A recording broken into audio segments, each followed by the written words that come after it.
جناب آدم اور جناب حوا جنت میں ایک عرصہ گزارنے کے بعد جنت کے درختوں کے پتوں سے لپٹے ہوئے جناب جبرائیل کے ساتھ زمین پر بھیج دیے گئے۔ ہم نے پہلی ویڈیو میں عرض کیا تھا کہ جناب آدم اور جناب حوا کو الگ الگ مقامات پر اتارا گیا تاکہ تنہائی کی مصیبت کا بھی مزہ چکھیں۔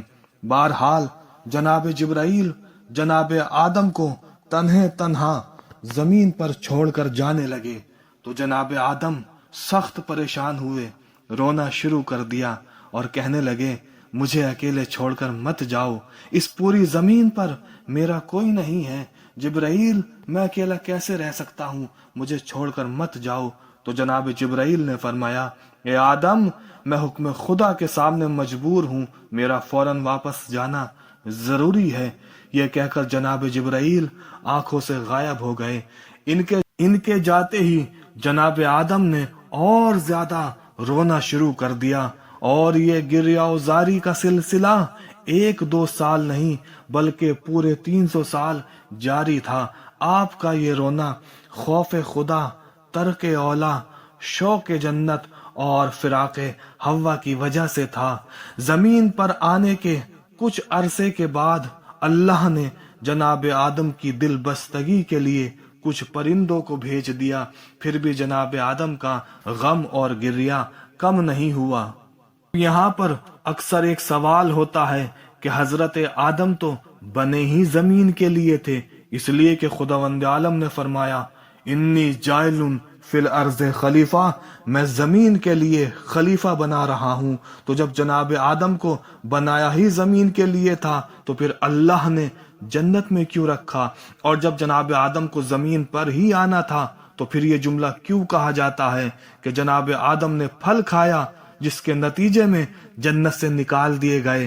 تو اگر پھل نہ کھاتے تو کیا جنت سے باہر نکالے نہ جاتے؟ ہاں ضرور نکالے جاتے۔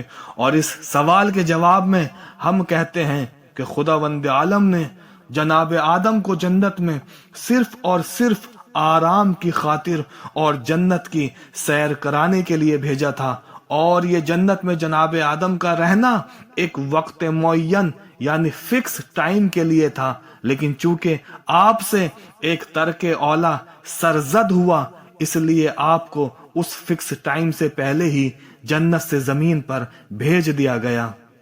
اور جب آپ زمین پر آئے تو جنت کے پتوں سے آپ کا بدن چھپا ہوا تھا۔